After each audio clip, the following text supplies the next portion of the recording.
Muy buenos días a todos y todas. Espero que se encuentren muy bien, que estén completamente descansados y este fin de semana hayan podido ustedes tomarse un descanso, que hayan podido retomar también las actividades, que hayan, no sé, posibilitado todos esos encuentros con sus familiares y que de alguna manera pues estemos haciendo de esta pandemia algo divertido, algo emocionante. Eh, Hace poquito estaba pintando yo un cuadro con los niños de segundo y me acaban de dar una idea. Espero que la próxima semana nosotros podamos también realizarla. Y pues espero entonces que puedan participar, que puedan llegar a participar. Listo, chicos, entonces, recomendación, básicamente lo de la tarea. Voy a dar 8 días más, 8 días de plazo más para que ustedes puedan tener tiempo de presentar un buen ejercicio, de que hagan su ejercicio si no lo han hecho y que saquen el tiempo y la disponibilidad, los materiales y todo para que puedan realizarlo. ¿Listo, chicos? Bueno, entonces nos vamos con nuestro curso de Historia de Octavo, que es bastante interesante. Es un tema que de verdad me gusta mucho por su nivel social y de alguna manera, pues tengamos la posibilidad de, de compartir pues estos conocimientos, saber de dónde vienen nuestras condiciones actuales laborales, bueno, las de nosotros no, las de nuestros padres, y pues así podamos tener un entendimiento de cómo esto afecta hoy en día a nuestra sociedad colombiana. UTP número 20, fecha del 3 al 7 de agosto. Del 3 al 7 de agosto, meta de comprensión, entonces es comprender a los procesos revolucionarios impulsados, cómo los procesos revolucionarios han impulsado profundas transformaciones sociopolíticas y estas cómo influyen en el mundo actual. Tenemos el desempeño número 2, que es indaga sobre la influencia de los ideales políticos y económicos de las revoluciones burguesas en el orden político y económico dentro de Latinoamérica. Tema revolución industrial y todo lo que pasa alrededor de la revolución industrial con los movimientos obreros. Revolución industrial, 4 grandes momentos de la revolución industrial: la revolución tecnológica, la revolución agraria, la revolución de los transportes, la revolución demográfica, y hemos hablado en videos pasados de cada una de estas situaciones, cómo cambia la tecnología, cómo cambia el telar, cómo cambian los medios de producción, cómo esos medios de producción nos dan un crecimiento demográfico, un crecimiento de la población, cómo revoluciona los transportes, la máquina de vapor entonces revoluciona el ferrocarril y el barco de vapor, y esa revolución agraria donde utilizan ahora un sistema que era trienal, ahora es cada 4 años, ¿cierto? Entonces cambian muchas cosas gracias al estudio, gracias a muchas personas que se sentaron a pensar un mundo mucho más, entre comillas, productivo. Tenemos entonces estas situaciones que parecen muy lindas y nos regalaron la industrialización. Sin embargo, pues dentro de las fábricas estaba aconteciendo algo que vamos a entrar a revisión, ¿cierto? Nosotros en el colegio vemos este tipo de imágenes muy lindas, cómo ahora nosotros podemos consumir en masa, cómo podemos tener más trabajo, según dicen los capitalistas en esta época. Sin embargo, la realidad dentro de la fotografía, ¿cierto?, de las fábricas era otra. Podemos ver a niños trabajando en unas condiciones bastante difíciles donde, pues, miren, por ejemplo, en este caso él está descalzo, manipulando una máquina. Allí hay un niño detrás con algo en su muela, tal vez, que tenía un dolor de muela. Bueno, no sabemos en qué condiciones de salud se encuentran estos niños, pero el hecho es que había niños trabajando en las fábricas. Aquí en la industria del acero y en la industria pesada también encontrábamos niños que poco a poco tenían que irse adaptando a ese trabajo fuerte. Yo me pregunto como, hombre, estos niños, ¿será que jugaban o trabajaban? ¿Qué tenían en sus cabezas? Hay unas expresiones que no son como de alegría, ¿saben? No había un ambiente muy contento, no, ellos no estaban felices trabajando allí, ¿no? Evidentemente.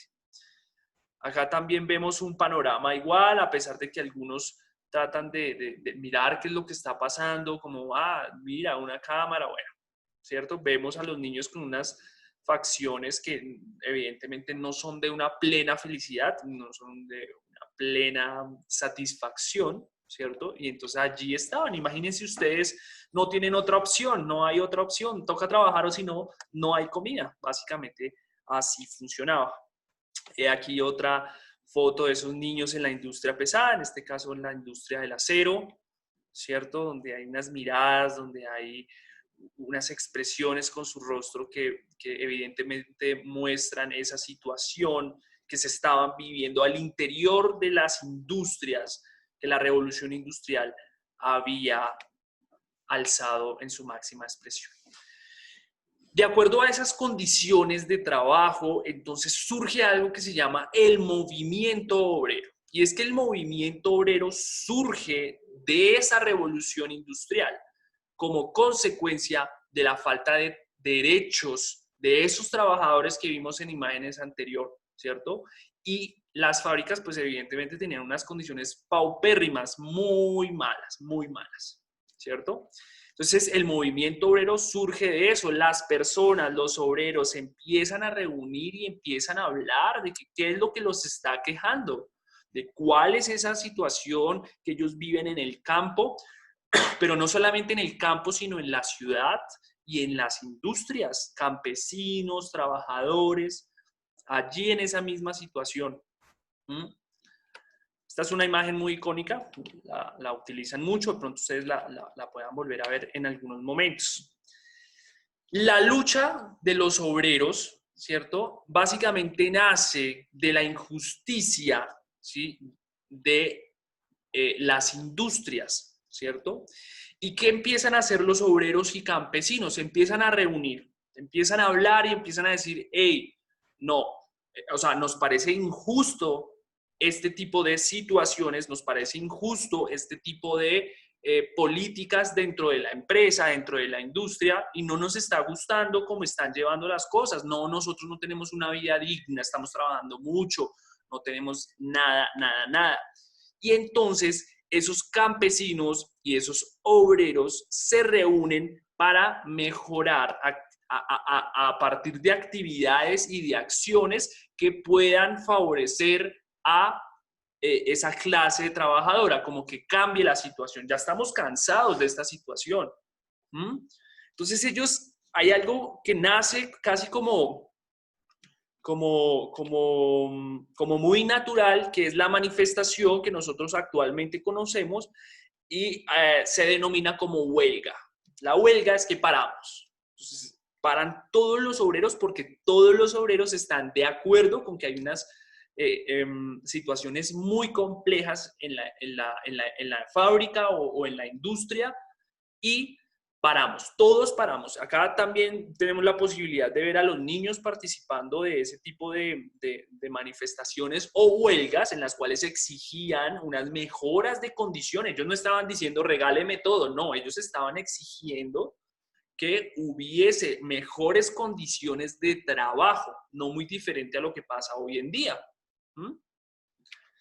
Entonces estas personas allí estaban en una huelga.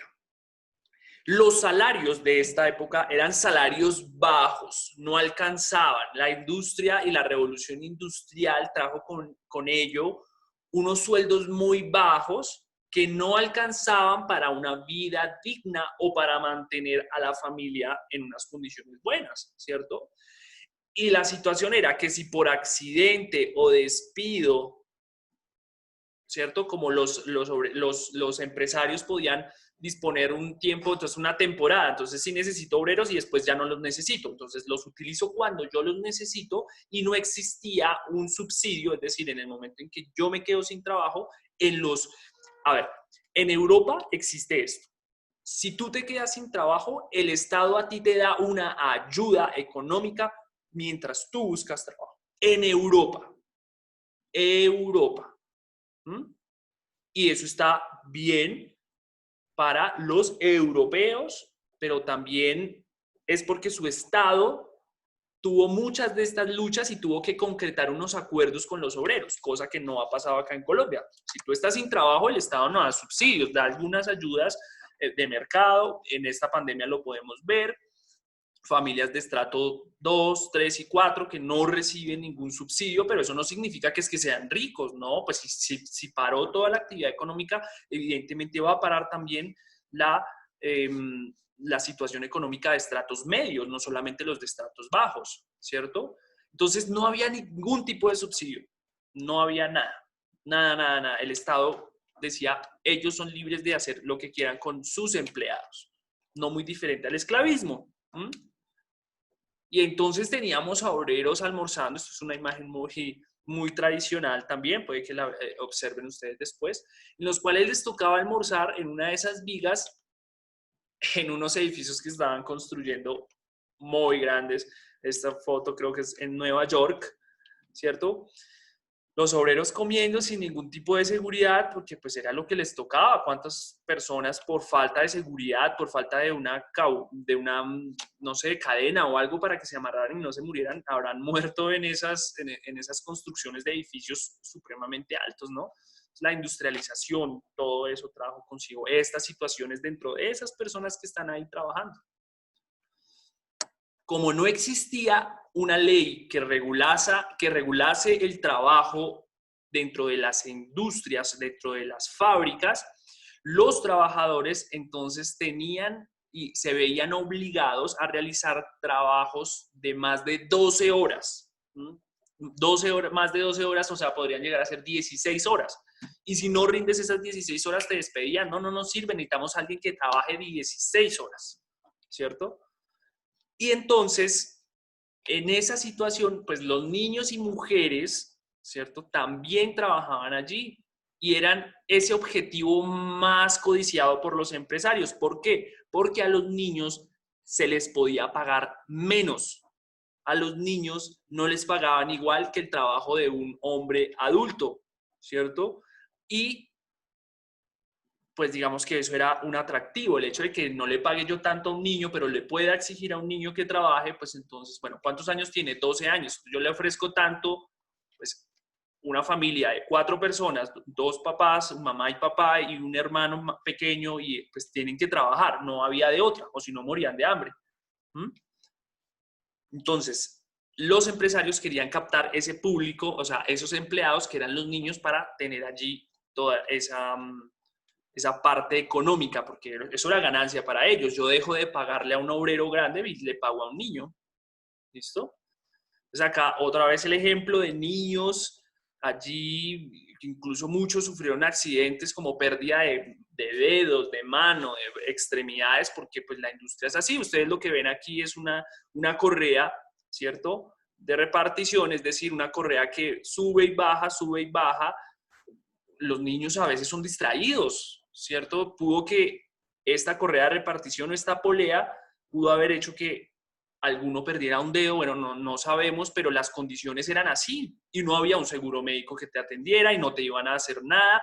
Lo siento, son cosas del trabajo, decían los empresarios, y no había una responsabilidad social de parte de esas fábricas. Entonces allí tenemos precisamente esa situación con los niños y también con las mujeres, porque se les pagaba menos. La máquina simbolizaba todo lo que el trabajador rechazaba. Es decir, el obrero decía, la máquina, no, y había como un rechazo por la máquina. ¿Por qué? Pues porque la máquina vino a reemplazar a los humanos en ese orden de ideas, ¿cierto? Algunos procesos los hacía más rápido la máquina, entonces eso dejaba sin empleo a otras personas, ¿cierto? Y entonces ellos, digamos que no porque ellos rechazaran la industrialización, sino porque rechazaban sus condiciones laborales, lo que hacían era destruir las máquinas dentro de las industrias para presionar a los empresarios, ¿cierto?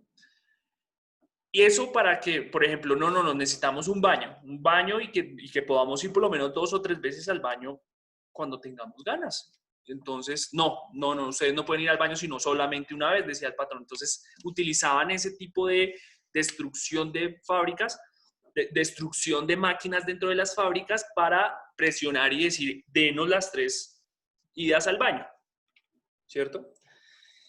La reacción en el gobierno británico, ustedes saben, la revolución industrial viene precisamente de Inglaterra. En Inglaterra se da esa gran revolución industrial, padres de la revolución industrial, padres también de muchos procesos capitales, impuso castigos a los obreros que se atrevieran a dañar las fábricas o las máquinas de esos empresarios, ¿cierto? Y digamos que en ese momento hasta el día de hoy, con los asesinatos de líderes sociales, podemos ver que el movimiento obrero y campesino que exige unas mejores condiciones de vida, ha estado marcada por la persecución y la clandestinidad. ¿Por qué? Porque los persiguen porque son líderes o les toca mantener su identidad secreta, porque si no, pues evidentemente en Colombia los matan, ¿cierto? Solamente hasta 1825, en Gran Bretaña, en el Reino Unido, se permiten los sindicatos y las reuniones de obreros. Antes eso estaba prohibido, los obreros no se podían reunir.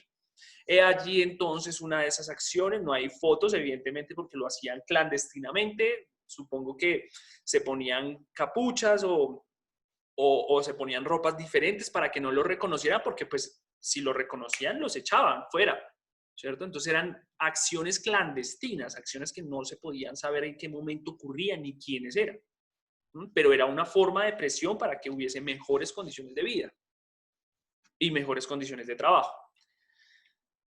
El movimiento obrero se ha encargado básicamente de una lucha de clases. Entonces, ¿qué es lo que pasa? Que el movimiento obrero lo que hace es decirle a los obreros y a los campesinos del mundo: hey, es que ustedes son obreros y son campesinos, ustedes no son de los grandes burgueses, ustedes nunca van a llegar a tener el capital que tiene un burgués o un gran capitalista, ustedes nunca van a poder tener una fábrica ni unas máquinas como estas, o sea, con el trabajo que tienes actualmente no se puede. Entonces, tenemos que saber que nosotros pertenecemos a la clase obrera o a la clase trabajadora y en ese orden de ideas, ¿cierto? Nosotros vamos a luchar por los derechos de nuestra clase, no vamos a luchar por los derechos de los burgueses, ellos ya los tienen asegurados. Ahora, ¿cuáles son las necesidades que tiene el movimiento obrero y la familia obrera para poder así dar esa lucha? Entonces, luchar por su clase, no por los burgueses. No, los obreros entonces dicen: no vamos a luchar por los intereses de los capitalistas y los grandes burgueses, vamos a luchar por nuestros intereses. Entonces se vuelve una lucha de clases, ¿cierto? Y de alguna manera esto hace que la gente tome conciencia de que pertenece a una clase diferente y por eso se crea la clase trabajadora. Antes no existía la clase trabajadora, no existía el proletariado. Entonces, por eso es que se crea, porque ellos dicen: es que nosotros, ¿qué somos en este sistema económico? Nosotros somos trabajadores, somos proletarios. ¿Bien? Y pues ya sabiendo que son proletarios, pues van a tener otras necesidades que no son las mismas necesidades del burgués o del gran capitalista. Entonces ellos se unen, se empiezan a unificar y empiezan a trabajar en conjunto. Tenían reuniones también clandestinas para mirar cuáles eran esas situaciones, cuáles eran esos momentos en los cuales ellos podían luchar por esos intereses que favorecían a los de su clase, a los trabajadores. Como arma o como medio de manifestación de esas inconformidades y también de exigir sus derechos, entonces ellos, la clase trabajadora, utiliza la huelga, ¿cierto? La huelga es que los trabajadores paran totalmente, como un paro. Todo el mundo para en la fábrica. Si la fábrica no se mueve, no genera capital. Entonces es una forma de exigir al señor burgués o al dueño de esa fábrica o esa industria que de alguna manera mejore las condiciones de trabajo, mejore los sueldos, porque si no se va a paralizar la producción y eso no es bueno ni para el patrón ni para los obreros, pero ellos están dispuestos a ir a huelga. Entonces aquí huelgas que tenían un movimiento bastante acogido por las personas, ¿sí? Los trabajadores se sentían muy identificados con ese tipo de pensamiento porque realmente eran unas condiciones laborales muy difíciles, ¿cierto? Y entonces ellos empiezan a exigir tiempo también para ellos y para su familia. O sea, trabajar 16 horas en una fábrica, eso es inhumano, es casi un esclavismo. ¿Por qué? Por un muy poco sueldo. No era justo para ellos y ellos lo veían de esa manera. Apareció entonces un movimiento o una situación bastante divertida o de alguna manera interesante, que era que los trabajadores enviaban unos mensajes. Entonces cogían y escribían una carta y se la enviaban al patrón y eran como, bueno, o usted nos pone 2 baños más o sube el sueldo porque no nos está alcanzando para comer. O sea, aquí quiero que entiendan que los trabajadores, yo pienso que los trabajadores nunca han jodido por joder, sino que joden porque tienen unas condiciones muy malas de trabajo. Vayamos al campo colombiano y cuando un campesino hace un paro, pues evidentemente es porque hay una situación bastante compleja acá que el gobierno no ha podido solucionar. En este caso, pues lo hacían era dentro de las fábricas, ¿sí? Porque hay unas condiciones muy pesadas. Fabricantes y también pues campesinos. Entonces, ellos enviaban los comunicados antes de dañar las máquinas, ¿cierto? Y dicen que seguían una vieja tradición entre los obreros que esos comunicados los firmaban con el nombre de Net Lut, ¿cierto? Que fue un legendario calcetero, dicen que es legendario pues porque hizo historia, evidentemente. Esta persona fue un calcetero que fue el primero en romper un bastidor de un telar. Cansado de que lo trataran mal, él coge y rompe eso y dice, a mí no me tratan así, porque ya estaba muy cansado, ya mucho agotamiento, y entonces de alguna manera rompe ese telar, ¿cierto? De aquí entonces ya cuando ellos ya no aguantaban más esa presión, esas condiciones difíciles que vimos en las fotos del principio y deciden romper las máquinas como forma de protesta. Desde ese entonces empiezan a... Desde ese entonces se empiezan a organizar unos grupos, ¿cierto? En Inglaterra, entonces las Combination Acts, que son unas acciones combinadas de 1999 y 1800, prohibían que los trabajadores se organizaran. O sea, las organizaciones de trabajadores estaban prohibidas según las Combination Acts en 1800. Y en Francia también hubo una cosa parecida, pero se llamaba Ley Le Chapelier. No, Chapelier. ¿Listo? Entonces tenemos estas dos en Francia y en Inglaterra, ¿cierto? Vemos estas leyes más o menos hacia el mismo tiempo, hacia el mismo periodo de tiempo, finales del siglo XVI para entrar al siglo XVII, y establecían que no se podían agremiar, no se podían juntar los obreros y debían respetar la libertad de poder ejercer un trabajo y la libertad de la empresa. Entonces, protegían al burgués desde tiempos remotos. Entonces, ellos también tenían acciones como la toma de las fábricas, se tomaban las fábricas, decían, listo, pues entonces nos vamos a tomar la fábrica y los obreros se quedaban dentro de las fábricas y no permitían ningún proceso de la fábrica.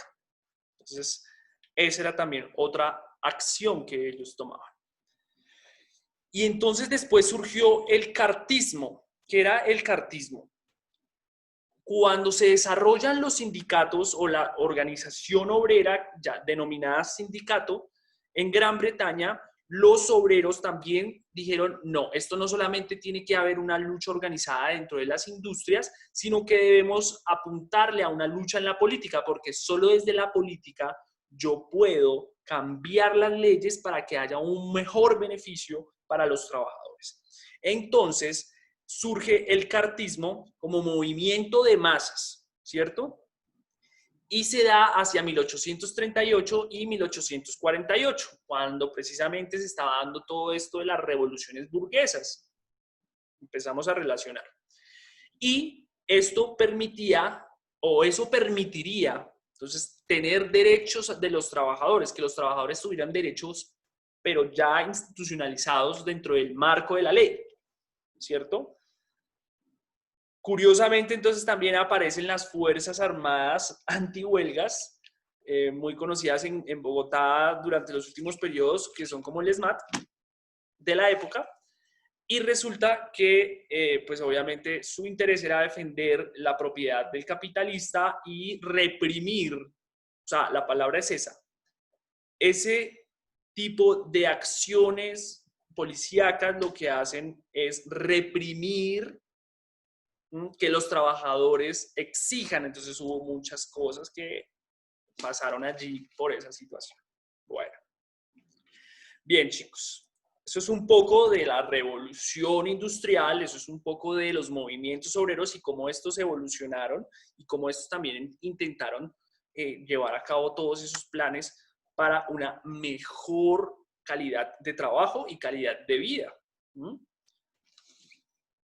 Que se redujera, por ejemplo, el trabajo de 16 horas a 12 horas, eso es un logro.